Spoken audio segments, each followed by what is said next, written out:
all make Olivia feel incredibly welcome. Thank you so much for your generous welcome, Anastasia. Yes, as she mentioned, I will be doing a reading from The Choke by Sophie Laguna, a Miles Franklin-winning Australian author. Now, Rachel at the beginning of the event today spoke about the great power of words, and today it's my honour not to use my own words, but to use the words of someone else to share the incredible power and strength that comes with language. Justine, our protagonist, is 14 years old and she grows up in a world characterised by guns, violence and crime. And as a result of this world, she finds herself pregnant, although she does not know how or why that is so. But yet, most obviously, Justine becomes a mother. But more than that, she finds her voice and learns to wield her most powerful weapon, which is, of course, language. And as we've heard from such incredible speakers today, I think that rings true for us as youth especially. This is an extract from The Choke by Sophie Laguna. Summer finished and my gut grew bigger. I was in the kitchen doing the dishes when Pop looked down at my stomach. Between my skirt and skivvy was a small gap, like a smiling mouth. Pop frowned. He was staring at my stomach. His mouth dropped open. Jesus, Justine! Jesus! You're 14! What have you been doing? I didn't know what I'd been doing. I wasn't sure. For God's sake! He hit me across the back of my head. My gut wriggled and jumped. Get out of my sight! The next day, Pop couldn't look at me. But right before bed, he said, "It's gonna be taken care of. You'll go to the hospital when it's time, then it'll be all over and done." Several weeks later, Pop looked at the calendar on his wall and told me to get in the trunk. Bloody hospital! It's time. He drove us down a quiet street that had a building with 2 levels. St. Jude's, Pop said. Saint of the bloody hopeless is right.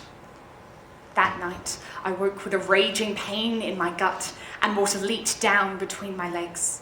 I was woken again by pain that moved across me like a wave on the Murray River after a storm. I saw another wave coming towards me, rising out of the ground as big as a mountain. Then it came down hard, breaking over me. I was crushed underneath.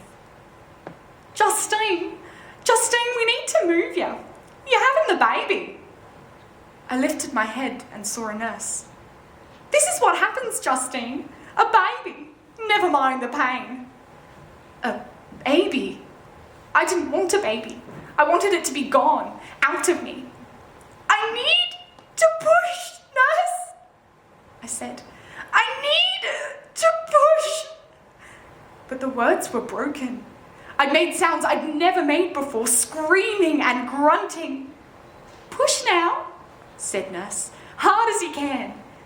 The baby was tearing me as if it held a knife in its teeth. I didn't want to see it or push it. Now again, said nurse, and keep pushing this time, even when you want to stop. One more big one. I pushed. I can see the head now, said nurse. The next contraction should see us there. I pushed again, the biggest push of my life, and then something rushed from me, wet and slippery as a Murray River eel. Nurse gasped. Justine, she said. There was crying in her voice. You did it. There were tears in her eyes. What? I asked, my voice croaky. The baby's here, you funny thing. It's a boy, said nurse. A boy, I said. Yeah. Do you want to see him? Did I want to see him? Did I? Yes, I said. He was wrapped in a white blanket. And when I looked at him, I wasn't as young as before. I had been 14, but I was older than that now. I kissed his round cheek and his forehead, and even though I didn't have a mother, it didn't matter now, because I was one. I looked into his sleeping face. There was nothing else to need. My baby, my my little baby. Nurse came over to take my baby away.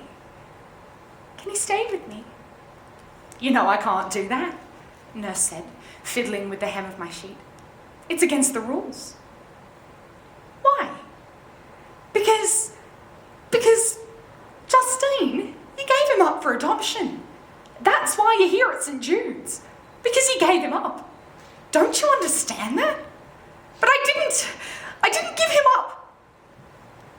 When I woke the next morning, Nurse came into the room.